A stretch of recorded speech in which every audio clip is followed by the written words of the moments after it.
it simple. We kill The Bat of Gotham. I'm Batman.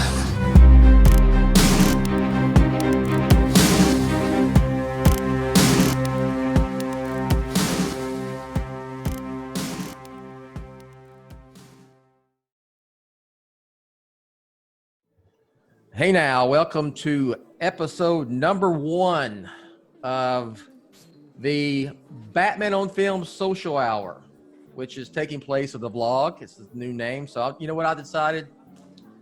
Pete and Garrett, I'm just going to start renumbering. Let's go back to number 1. It's kind of like what? Like DC Comics and New 52. and Batman, New 52 and Rebirth and all that stuff. So this is Basically, you decided to retcon Shoe. Like yes. Yeah. So anyway, I guess whatever you're drinking out there, pour it up. Coffee, milk, adult beverage, Aqua, Coke, water. I have water. Okay. I'm the only caffeinated one here, I guess. So if I really start talking more than usual and faster than I normally do, that's what I'll blame it on. So yeah, when I say Coke, you know, every soda in Texas is a Coke. even Coke. Sprite, even clear soda. Everything is a Coke. I'd say, Pete, you want to, or somebody ask, you want a Coke? Yeah. What kind? Sprite, Dr. Pepper, That's 7-Up, everything, So anyway, just a little Texas. I guess that's better than calling it pop. Hey, come on now. I feel like that was directly. Now, it's funny because I, for some reason, don't call it pop. And now my boys don't call it pop. So we're the only weirdos. We say soda. Soda? I think it's because my mom grew up between Missouri and Iowa. Okay. So I think we got soda from her.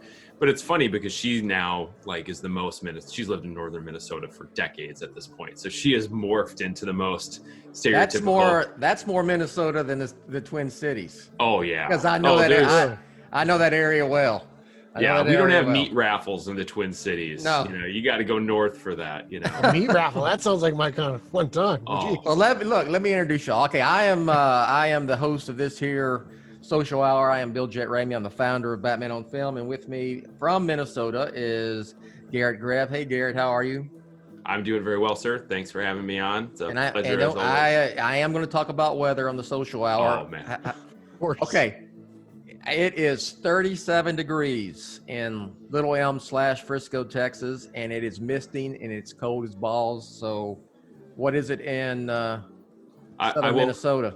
I woke up this morning and felt like, oh man, it's a little bit cool. Feels a little bit cool in the house. I wonder what the weather's like upstairs. And mornings at our house are pretty hectic with all the kids and a couple boys going to school the first couple days of the week at least.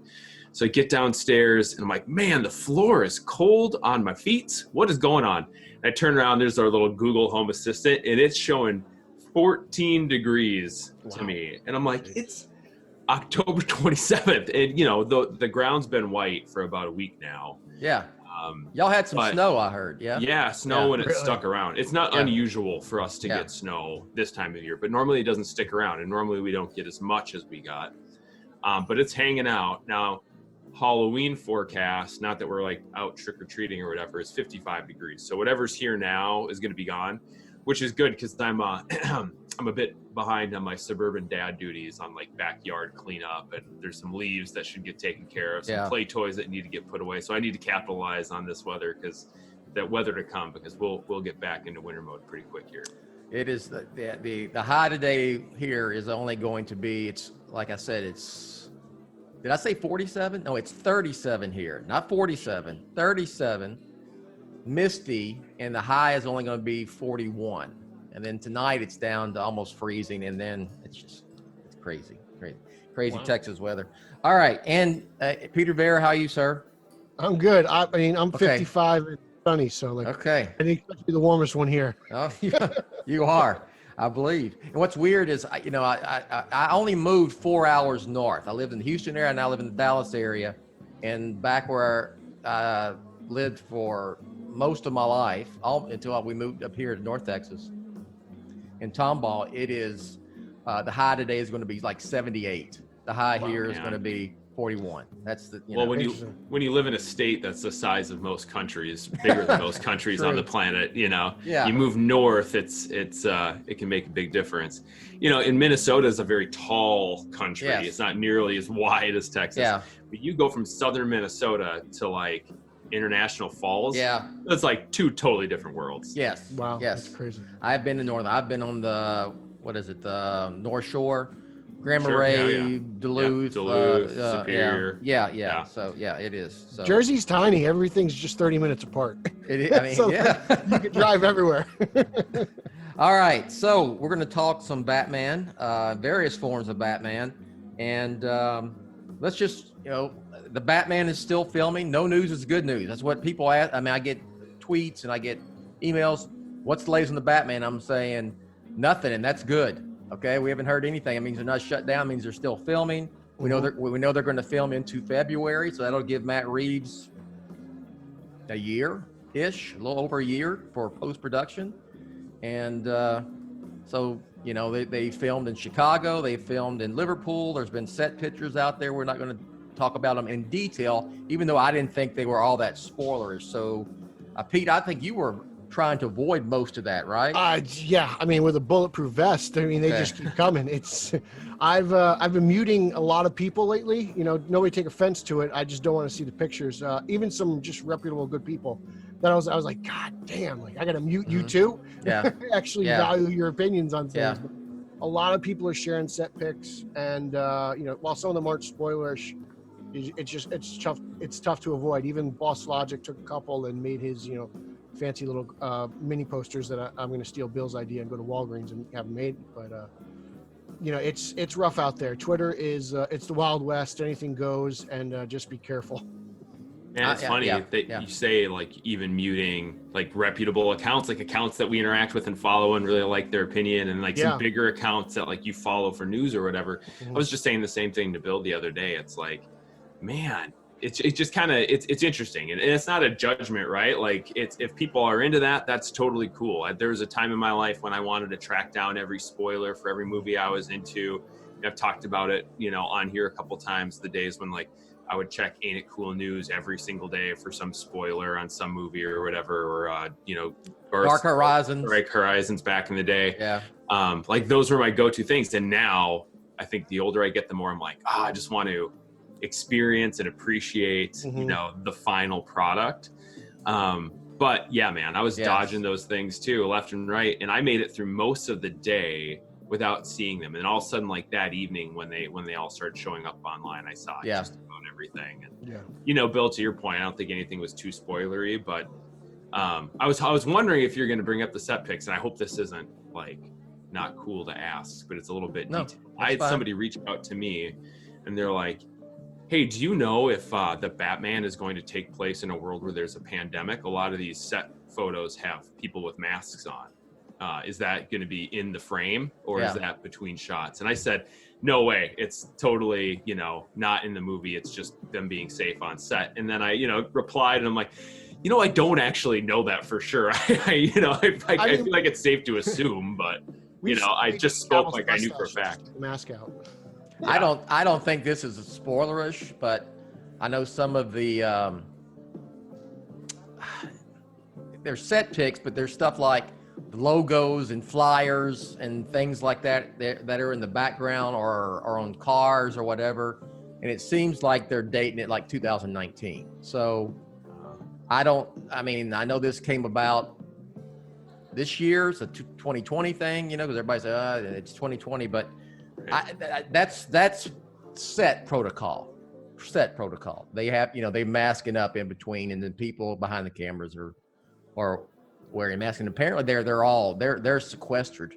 So even when they went to Liverpool, I was told the whole cast and crew stayed together, and they even brought the extras from they were using in London at Warner Brothers over there to Liverpool, and they weren't using any local Liverpool trades and extras and whatnot, because to keep everything sequestered and safe. So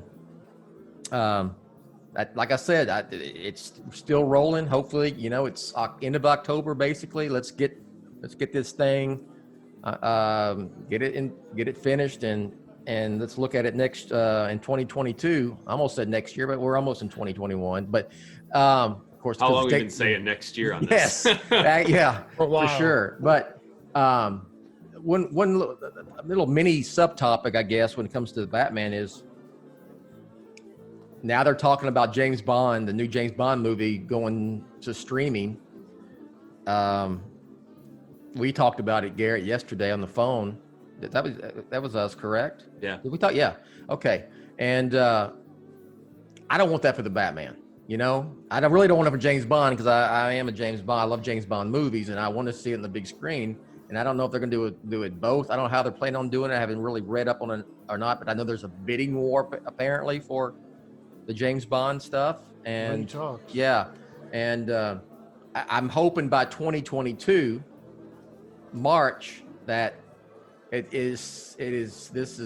got a handle on this damn thing, and people are going back to cinemas, theaters. So what do you guys think about that? I mean, I hope I have no idea. I mean, I'm no doctor, no scientist, but I hope it is. I'd love to go back to the movie theater.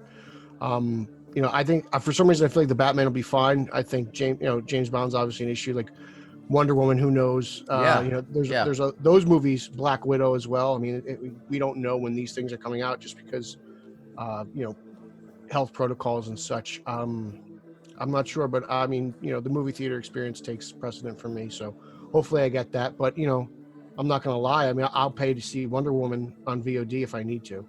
Oh, I will.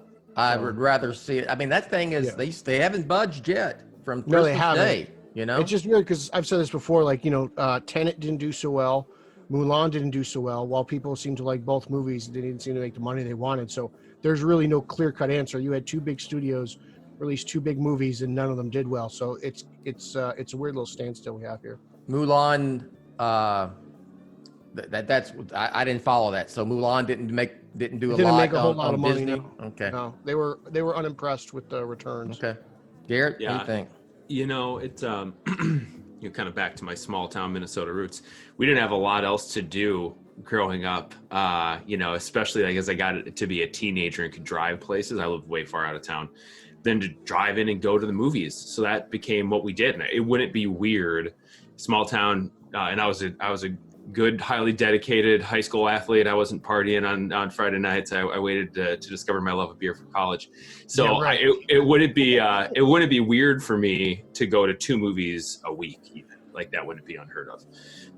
So I just have this like really deep love of the theater going experience. It's something that I really appreciate, and I enjoyed bringing my older boys to as they start to get older. And the content to me comes first. Like I want good movies. I want them to be highly entertaining. I love rewatching movies at home. When we remodeled our house, I put in a big viewing room, and so it's like, and I know not everybody has that, right? I don't want to say like, well, I'm fine, so whatever. But I would be fine watching these at home. The thing for me, it's just so difficult to think through because you have these different states and different governors with different levels of control and response, and a lot of times rightfully so based on what's going on in the state.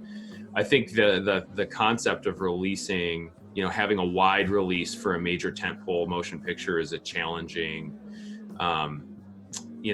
it's a challenging thought process to go through for these studios because it's going to be so different, from like the theaters being shut down in California to, other places in the country where it's kind of free reign. The thing for me that's weird is these major, cinema chains, I don't know all the behind the scenes stuff, but it just feels like they haven't come up with great plans on how to make this work. Because you think in these multiplexes, and this is not small town Brainerd, Minnesota, but like where I live now by the Twin Cities, there's 18 screens at my local theater. Yeah. Why couldn't you show Wonder Woman 84 on all 18 screens and only sell 20% of each theater? And there's it's the only thing going to be out, right? It's the only thing going out. Because and maybe it's the staffing model, right? I could dig in from the business side, I guess, more. But you think like you give people a health screening, you take a temperature check, people sign up. If you want to go to the movies, hey, here are the rules. And then our theaters are 20 to 25% capacity in these big theaters that have 18 screens, and it might make sense for the studios still. Now you get into smaller town America where there's, one theater or 3 theaters, that might be a bit tough, but somebody will run the numbers on that, and you plan on the rest on home sale, and maybe you do the video on demand within 4 weeks, right? Because you can open the floodgates really wide in all the multiplexes to get as many people in safely, right, in all those theaters as possible, and then just more rapidly put it out on VOD and have a hybrid model. I mean, that's what we're doing with our kids in school, right? There's a hybrid model here with safety protocols. It's a disappointment for me that the studios haven't come up with a plan that they could sell to local and state officials to say, hey, let's let people enjoy life a bit, but do it safely. I just don't know why the theaters haven't, especially theaters with space. Like, I know you can't do it probably in cities, but drive-ins, like I've been to a drive-in, and it's not, they don't have the thing on the side of the car. Like, you just tune the dial in your car on the radio. So I imagine, there's going to be some kind of expense you have to pay to get that kind of technology. But I mean, just put a giant screen up on the side of the building, line up a bunch of cars. Everyone's in their own car, and that's it. You do it that way. Sure, like I guess some kid can steal a movie with a pair of binoculars, and a transistor radio. I don't know. I mean, more power to them at that point, right? If you can get creative, do it. But if you can make some money out of it and keep people employed and kind of keep this industry alive, I don't see why more movie theaters are doing. Like, I get you can't do it in New York City, but in the suburbs, I don't see the problem with it. I don't know why they're not at least trying. Well, we live in a big suburb of Minneapolis, right? And where the movie theater is, it's in a big mall, but that mall is dead. It's dead, man. Like, the restaurants aren't full. People aren't shopping retail clothes in malls right now. So there's plenty of room in these parking lots, right? Plenty of room. Yeah. Like, I thought over the summer we'd start to see this stuff happen for sure. And now it's kind of getting, I just said how much snow we have. Like, it's probably not a great time to do it in Minnesota, but like, the malls have been dead forever. So if you can have parking lot space, sell some concessions where you have high margin, like, there's a business model there. It just feels like, a lot of uncertainty can hold companies back from making these choices, but I would have liked to see more of that for sure. Yeah. What's the saying? Necessity is the mother of invention. Mother of invention. Yes. I was trying to think back to Schoolhouse Rock and the Mother Necessity video when I was a kid. Yes. I mean, really, necessity. I know the theaters are here. They're open, but they're limited capacity. No one's going. I mean, I went and saw Tenet, and it was me and my son, and I think 2 other people, and that was it. Even though they were open, they like 25% capacity. There was 4 people in the theater, and now it's the ones that are open. Some of them aren't. Like Regal is shut down, but like Cinemark and whatever, I checked. I mean, the movies they do show are like old. They're going back to the classics and stuff from the 80s and 90s. I mean it's so. Eric went to see Tenet last week. He said he was beyond impressed with just the safety protocols. Like, as soon as he bought his ticket, like the 4 seats on either side of him were blocked off. No one could buy them. Any issue he had was not with the theater and how they went. No, Did he? Was that out in Long Island, or did he go in the city? Are they open in New York or still, or no? I haven't been in the city in 6 months, so I have no idea. Okay. I'm not sure. The city's a different animal, just because of how on top of everything is. Yeah. I've talked to both of you guys about this. I've had to travel through the pandemic, on and off since June, July. So I've been on airplanes, not as much as I normally am, but a decent amount. Yeah. What's that like? It is. I was so the day I left, I get anxious sometimes, guys. I don't know if you know this about me. I can get a little bit of anxiety. And the day that I traveled for the first time, I was so anxious. My wife's like, do you just want to like lay down? I'm like, yeah, I think I do. And so I drove. A lot of times I'll Uber to the airport to save on the parking fee, but I've been driving because I'm not going to get an Uber. Park there. Immediately in the parking lot, there's signs about masks. There's sanitizer as you go into the building. And I walked into Minneapolis Airport, MSP, and it was just like wide open, like a ghost town.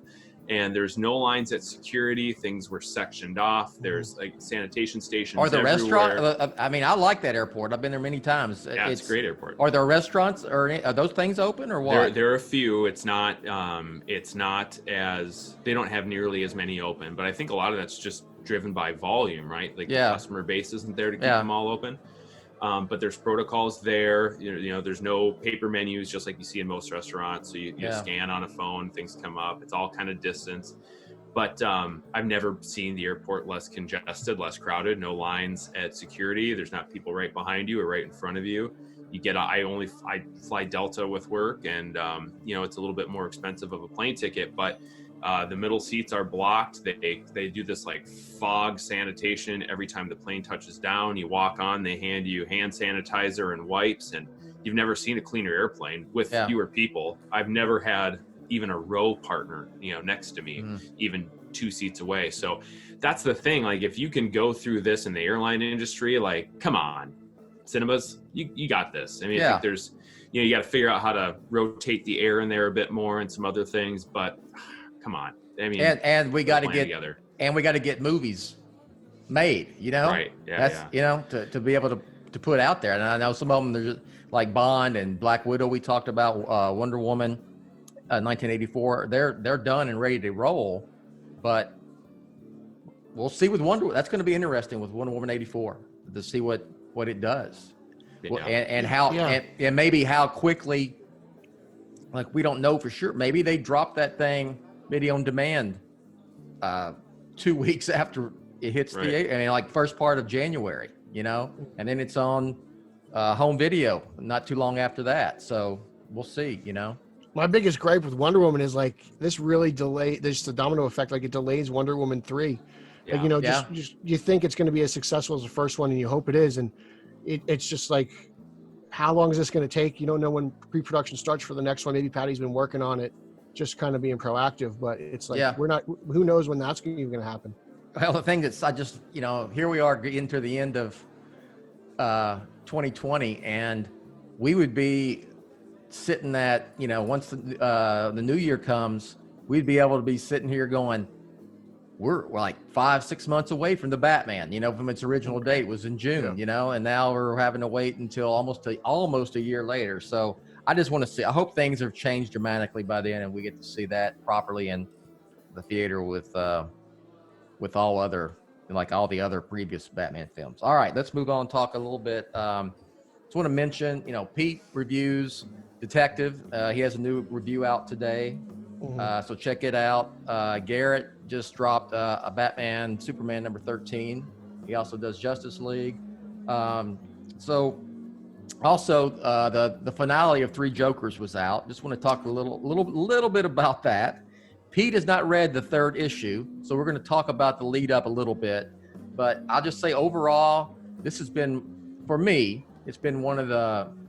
It was a really, I don't know if I would put it as a classic yet, but it was a really good story, and it was way better than I thought it was going to be. I thought the premise when I first heard it, 3 Jokers, that's dumb as hell. You know, there's one Joker. You know, it's the Joker, and I'll just say, well. You can't say much, right? I can't say much. Yeah. Sorry, it's my fault. I'm a physical copy guy. People may be waiting for the whole thing and read it as a trade paperback or graphic novel, whatever you want to call That's it. Next month, right? They've got a hardcover that comes out next month already. Yeah, I ordered it on Amazon. I'm sure already. Lauer has the absolute edition on pre-order already. Yeah, he might have a few different editions already. So just in general, like I said, it was way better than I expected. I don't know if I'd put it in the classic, but I would definitely recommend if you've read the previous 2 issues, I think you're really going to be satisfied with number 3. And if you have not read any of it and you're waiting for the collection, you're going to like it a lot. I think it may even read better as a collection. You know, it's one sit down story. So, you know, all right, guys, just in general, what did you think of the previous 2, I guess, just the whole thing, just in general, without spoiler or anything. I'll keep it surface level for you, buddy. Garrett's really giddy. He's wiggling around. And he can't wait to talk about this thing. I really, really, really liked it a lot. And I think I liked it even maybe a little better than you, Bill, because for me, I tweeted, I had a chance to read it, and I tweeted out, like, for me, with this final issue, no spoilers, Peter, but even with the first two, like, this was on the verge of something that was going to become one of the all-time greats for me, and issue 3 stuck the landing. Wonderful. At the end of issue 2, I thought, man, I mean, this is a limited series, right? This is just 3 issues. How are they going to do this in a satisfying way with issue 3? Like, what is it? What's the hook? Where's the meat that I'm not seeing it? And they delivered on that. Jeff Johns, I think, just did such a fantastic job. And, while I enjoy... And the artwork is fantastic. Fabok. I just call him Jason. Dude, he's on another level. That guy, he's been good. This is great. Like, he has been a very good artist. This is like every once in a while. It's like a movie, man. Did you get that? It is. Yeah. It is. It's so cinematic. And like the different like shots of like when he's up close and when he pulls back, what, like you think about it, like a cinematographer plans out their shots, and you every once in a while you get a chance to really see somebody take a leap, whether it's in, sports, like, last year watching Dalvin Cook run the football for the Vikings was like, you're watching somebody like transcend to the next level of their career. Like Fabok, Jason, he did that in this book. He went from someone who was very, very good to someone who was like doing like master class level comic book art. And it was awesome. And John's like, big Jeff Johns fan. I make no secret of that. I think he's a fantastic writer. I think he's got a great eye and mind for what makes a good story and what shouldn't be in stories. And I was a bit critical. I talked about Batman Earth 1 on our buddy Lauer's podcast, the Batman Book Club. And like, I enjoyed it, but I had some nits that I was picking on there. And I was like, Johns doesn't write a lot of just pure Batman. It's kind of Earth 1, and then before that, like, I don't know, it's some Rebirth stuff that he was involved, but he doesn't have like this plethora of Batman in his repertoire. And man, he just delivered the goods here. It was, I thought, really fantastic. And there's some interesting choices, Peter. I won't get into those for you, but I thought they worked really well within the story that he's telling and whatever universe this is, because I'm still kind of unclear. There's elements of pre-crisis and New 52 and post-crisis. We're going to talk about that in a second. Yeah, I think it's the best. It's my, how would I word this? It's my personal favorite thing that Jeff Johns has done in DC Comics. Wow. Really? That's yes, crazy. and that's coming. And let me with a caveat that I am not a big everything DCU and all together, Justice League type person. No way, really? You? Yes. So I mean, and aliens and stuff. No. I thought you were like Mr. Give me the winks, give me the nods. Yeah. I like. It's all connected, man. It is all.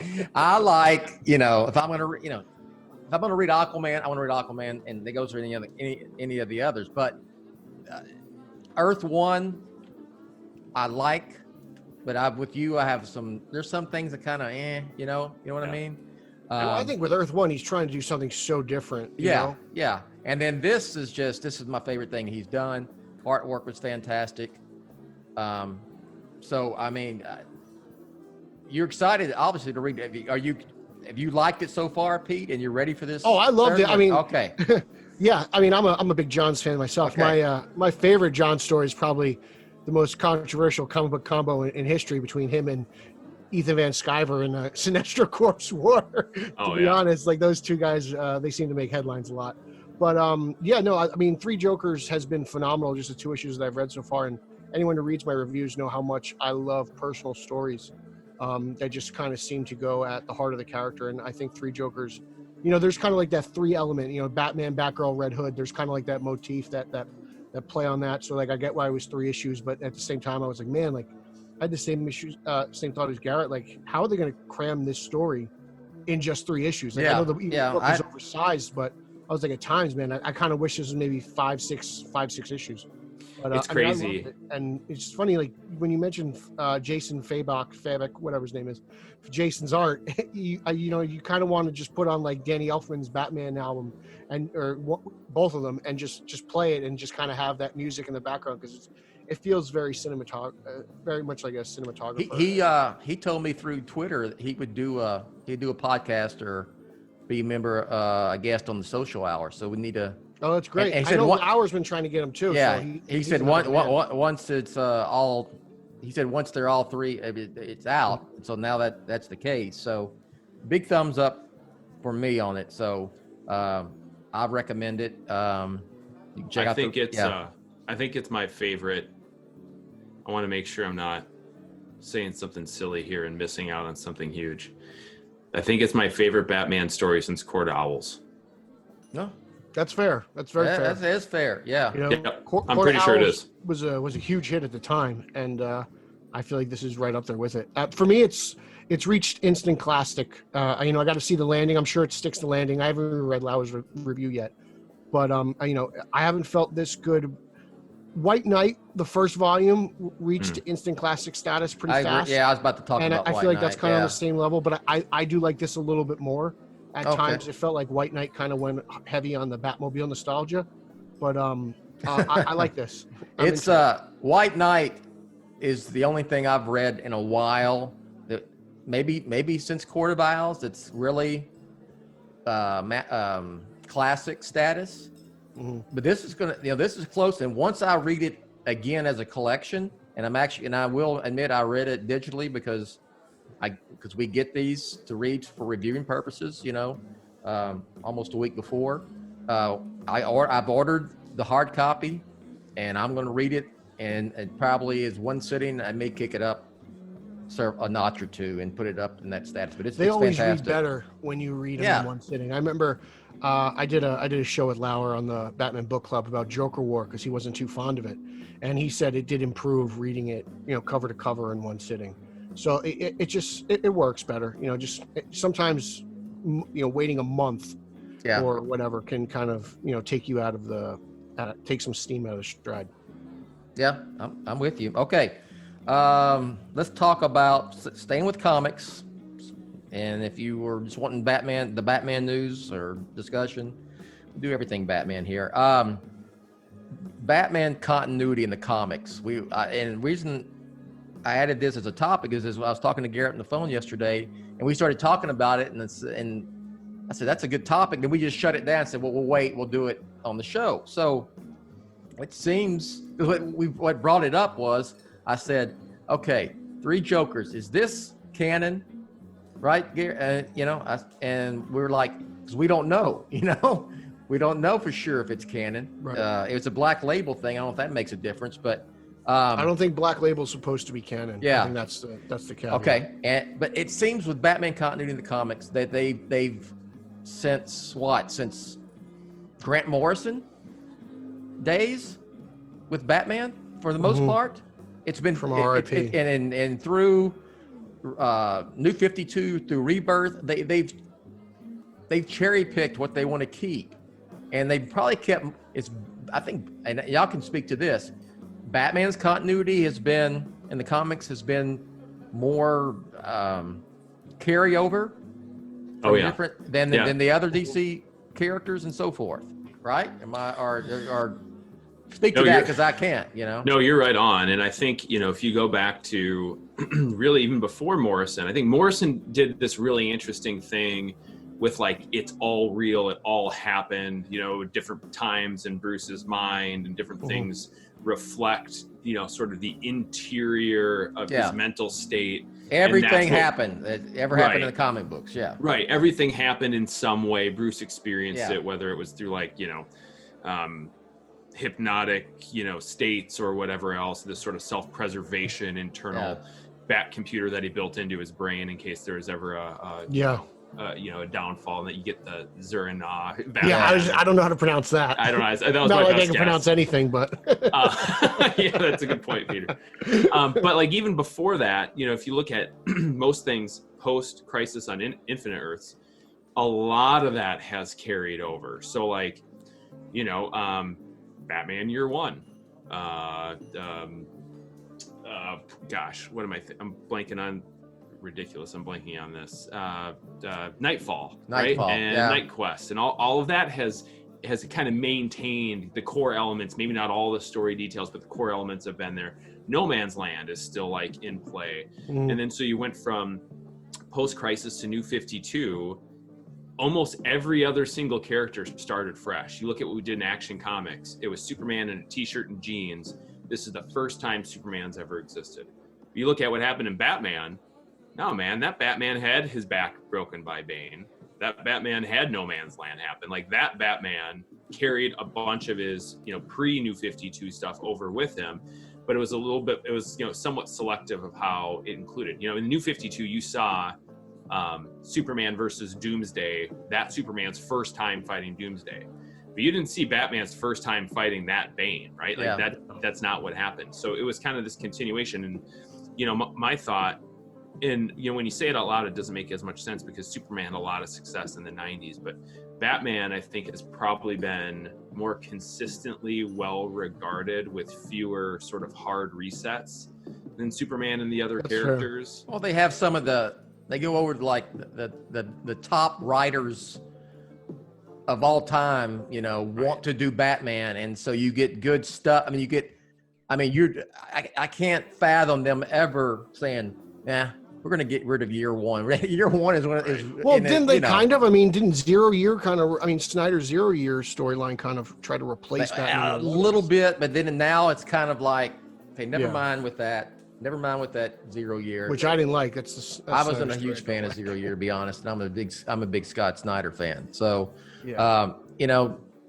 that's just, you're right. I guess it speaks to the stories that we've had in the comic books over the years, that there's some classics have come out of there that just aren't ready to be flushed down the toilet because you start a new continuity, And you're right about Superman. I tried to start getting into the Superman action and all that again, and I was so confused. There was two Superman there not too long ago, and then they morphed into one Superman, and then who in the hell? There's how many Superboys are there? And he's got. I don't even know how old is Superboy. Yeah.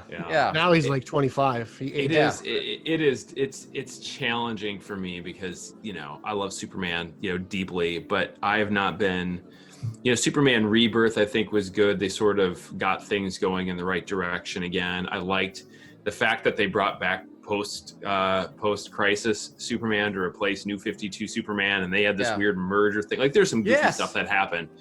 But like the storyline leading up to that was amazing, though. Superman and Lois, that was totally. That was pretty great. In Jonathan when he was still a kid, all of that, black suit Superman with the beard. It was pretty crazy stuff. It's great, man. It just hasn't been as consistently good as Batman. And I like to poke fun at the Tom King run of Batman, but you look at the talent that's been on that book from King back to Snyder, and then even thinking before Snyder and into the 90s, like how long was Denny O'Neil really in charge of that Batboat?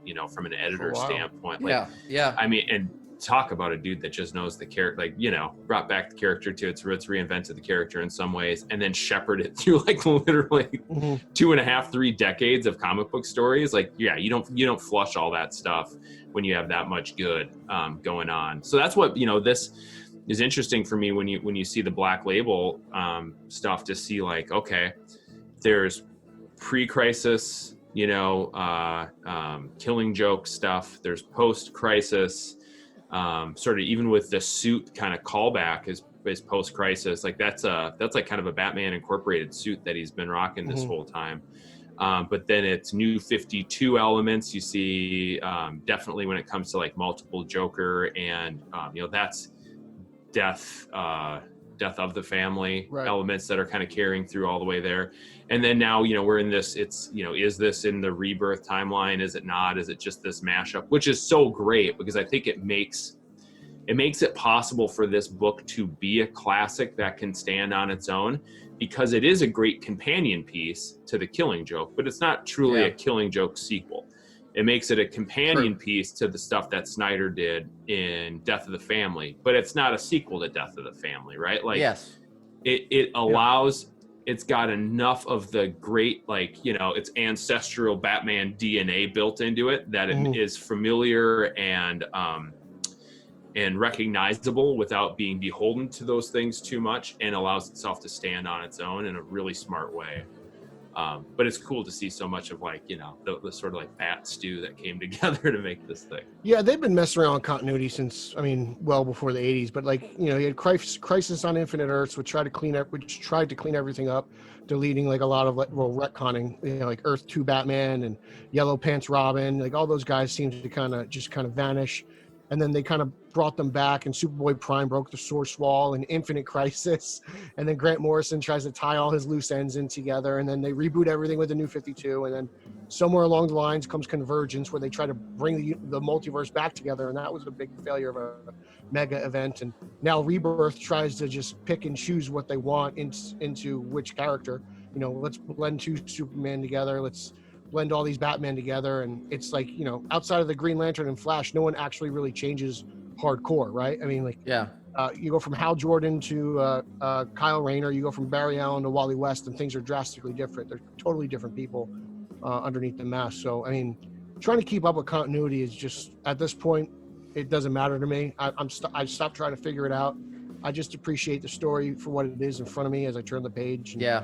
Oh, we talked about this in a couple, well, back when it was the vlog shows back there, Pete, about is this continuity and these extended multi-issue storylines, is this a smart thing right now when comic books, the media is this comic book, is it on live support? The handwritten, the comic book stores, they're not in great shape, and it's a media that it's some point, hopefully, but some point it's going to be limited at best. I think it depends on where you are. Like, when I go to my comic shop on a Tuesday or a Wednesday, that place is packed. I can't talk to my guy. We can't have a conversation just about anything. Like, he's running around like a chicken with his head cut off.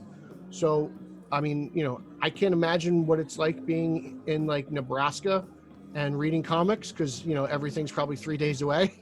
But I mean, I guess it's all about location, but in that sense, I guess, like, digital comics, well, it's like Garret mentioned that his comic book shop is gone. You know, it closed down even before the pandemic. So what do you do now? Where do you get books from? Do you order them online, or you just I'll either read digitally or order online. And honestly, I haven't bought a lot of new physical monthlies or bi-weeklies, which it kind of bums me out. But, you know, my wife's probably happier. Yeah, because I've got boxes and boxes of single issues everywhere, right? And but I had you know, every single Batman issue since before New 52 up until a year, 18 months ago, maybe. Yeah.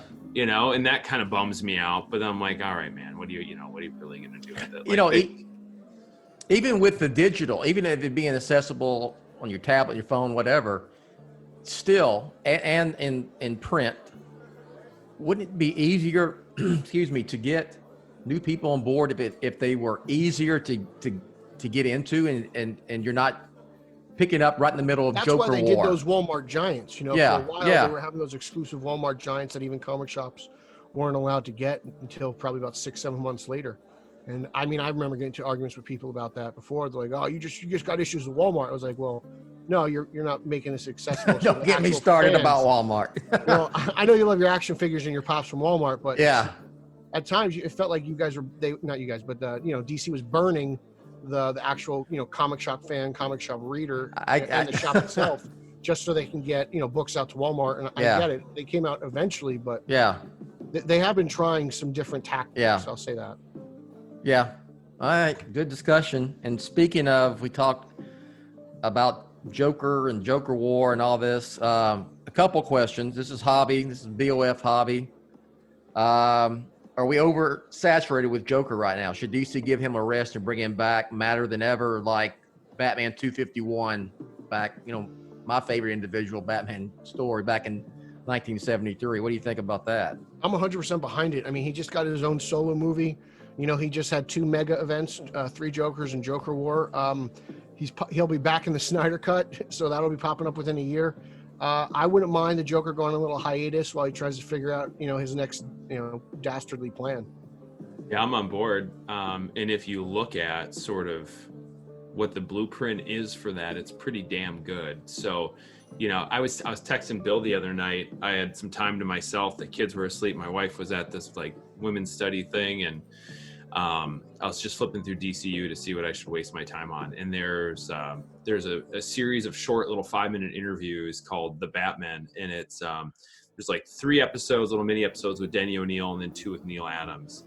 And you know, you guys don't have to say anything about how great they are, but in their run, it was like a year into it where they were doing these grounded, gritty sort of street level stories, you know, in the mid to early to mid 70s.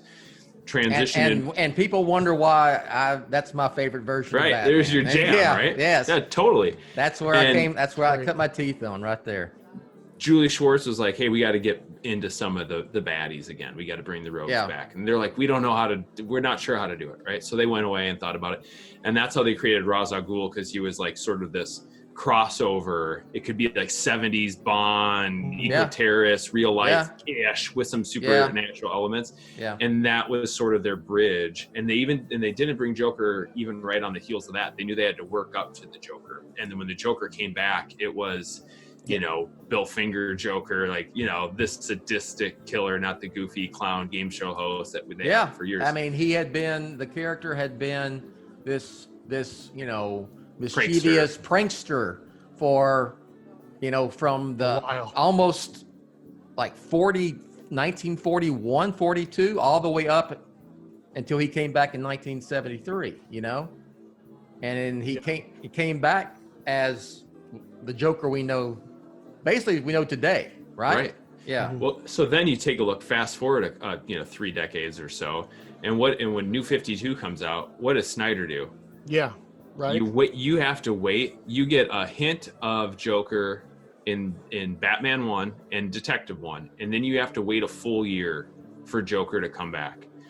Like, it allows, I think it gives the creators a lot of creative room to grow and to build the anticipation, because if it's always like, is the Joker really Batman's greatest villain if they're only ever facing each other and they only ultimately ever come to a standstill? Like, I don't know, maybe still, but it's not as compelling. I think a pause, and you know, with what we've seen in Batman 101 recently, maybe that's a sign of things. You know, Bruce is moving into the cities, going low tech.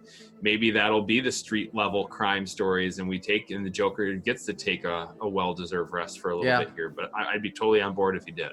That, and I just want to see, you know, other characters. You know, I'd love the Mad Hatter to make a comeback. I feel like Hugo Strange hasn't been present in a while. When was the last time we saw Scarecrow? Really? Tom King did Jokes and Riddles. Snyder did Death in the Family. We just got done Joker. It seems like we haven't had a break from Joker in a while. So, you know, I know Tomasi did a nice little Mr. Freeze story. He did a Two-Face story. James Robinson did a Two-Face story in Detective. So, I'd love to see just other members of the Rogues Gallery, you know, get some time to shine. We haven't seen much of Catwoman recently. That would be nice. Oh wait. Yeah. She'll be back. The Batcat's coming back, guys. Jordan's coming out of hibernation wherever he is. Oh my gosh, that was a blast from the past. You caught me by surprise there on that one there, Pete. Just speaking of Joker real quick and the film, I'm not Matt Reeves, but with the Batman, and if it's going to be a trilogy like he's said and we've talked about, I would maybe hint at Joker, like we talked about, like in the comics that Garret just mentioned back in the day. Hint for 2, and I would do him in the last one. That's just me, you know. I agree with you. I would wait for the finale when Batman's at his peak. Yeah. If I had it my way, I think, right, like no one's paying me to produce Batman. Yes, exactly. That'd be great. But if I had it my way, these 3 movies that Reeves making, they wouldn't have a Joker. Joker would get introduced at the end of 3, and whether it was still Pattinson or a different Batman to take on the cowl, that would be the bridge to the next trilogy that had the Joker in. That'd be fun. Interesting. I'd be down for that. That's kind of something- and sort of treat it like a, well, maybe not quite Pierce Brosnan to Daniel Craig, but more like a 007 transition from back in the day, Dalton to Brosnan or something like that, where it's soft reboot kind of, right? But let Reeves do his thing for 3 movies, and then have the Joker be the bridge to this new actor, and maybe cast and creative Reeves direction. isn't a Joker fan though. Like, who knows if he doesn't really like the character? Like, why force him to do something? Because that's shoving Venom into Spider-Man 3. Because Sam Raimi openly admits he didn't like Venom. He didn't get the character. That's why the character really didn't translate well. Teasing Joker at the end of the finale, it kind of makes me think of Begins, because Begins didn't really set the world on fire in the theater, and they did tease Joker at the end. It wasn't until DVD sales that we really knew the lasting power of that movie. So that was kind of a gamble back then, but Nolan just left it all on the table. And if he was going to make his sequel, he had an idea, obviously. But it's the DVD sales. Yeah, it's a question, and I hate to.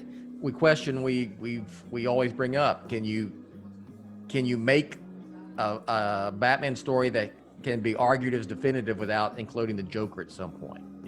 Or Robin. Right? Like, yeah, true. Yeah, I mean, those are pretty core elements that in some ways have helped shape and define Batman himself. Commissioner Gordon, whatever Reeves wants to do is cool with me. Like, I'm if he wants to get Joker in the mix, fine, cool. It doesn't seem like we're getting him in this first one, but regardless of whatever random clickbait headline you may have seen someplace, I saw that, I was like, don't get me started on those websites. But like, what was I going to say? Oh yeah, Batman Begins. Yeah, man, not a huge hit in the theaters. Did well enough, and obviously Warner Brothers like, all right, we're going to move forward.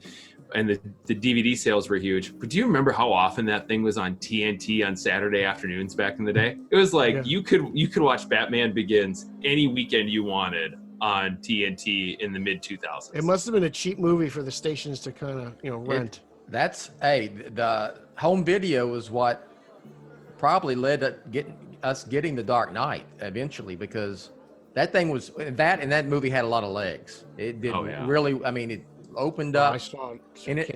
And impressive, and then and it was people talk word of mouth. Oh, this is not what you thought. Go see it. It's awesome. So one more question. Even though we already know Bill's answer, Crazy Quilt. Well, I may surprise you.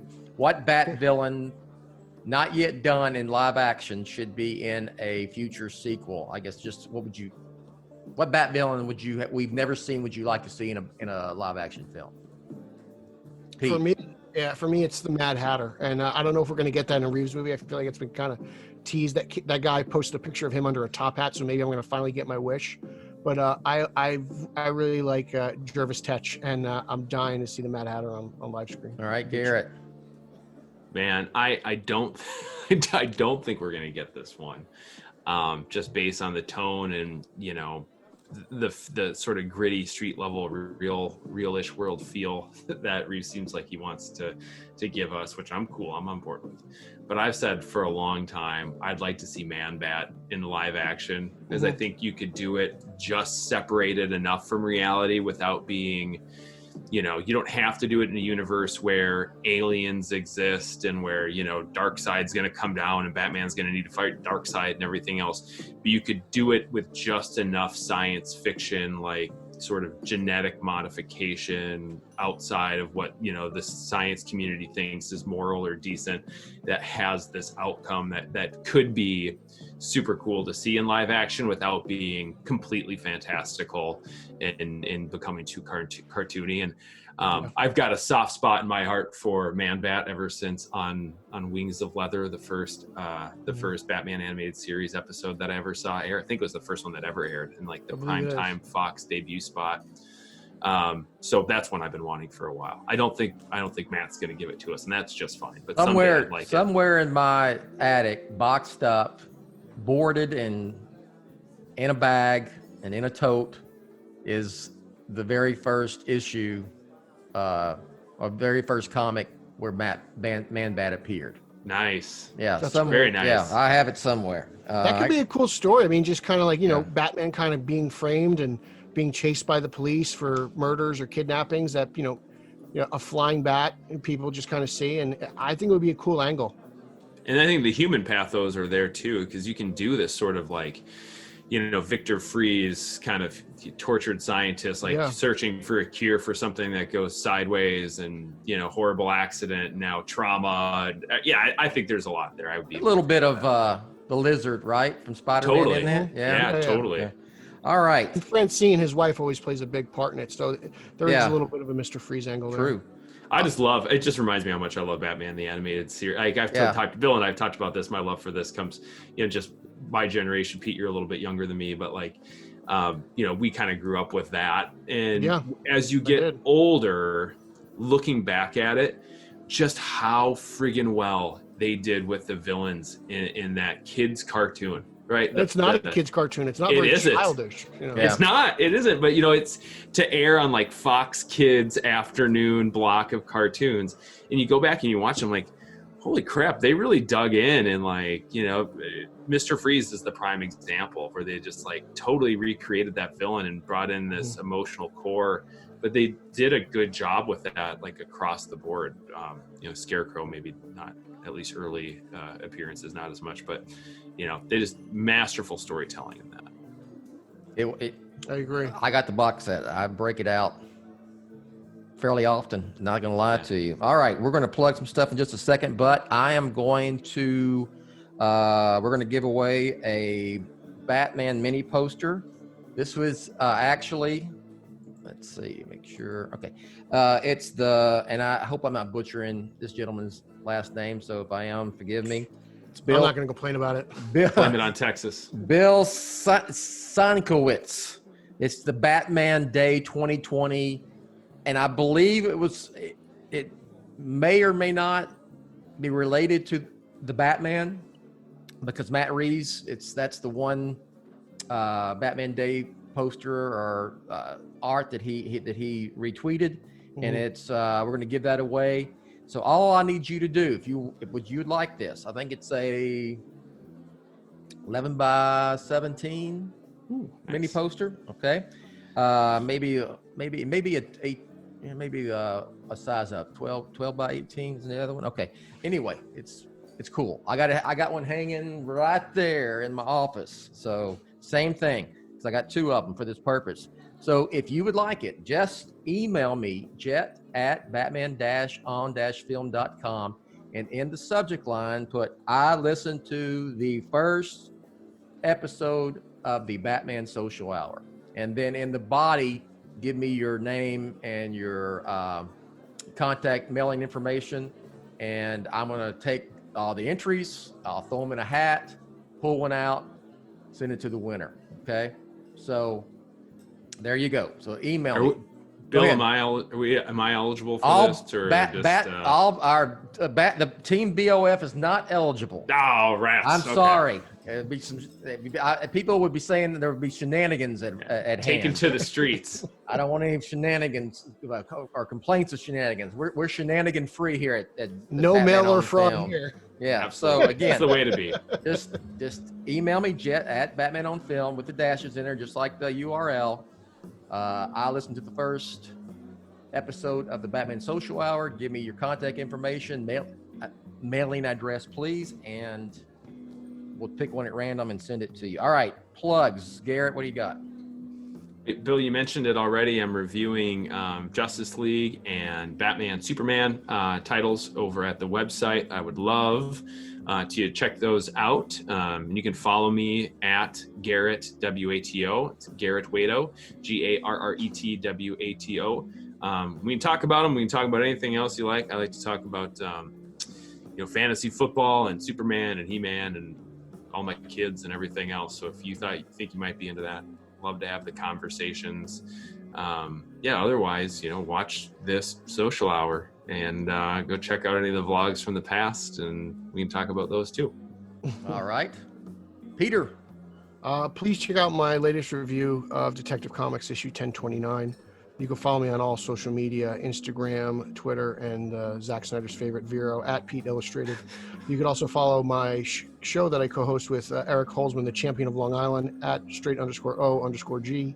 That is on Instagram and Twitter. Please check out our YouTube page where we have live streams, the Iceberg Lounge, SOG Tonight, and audio recordings of the podcast.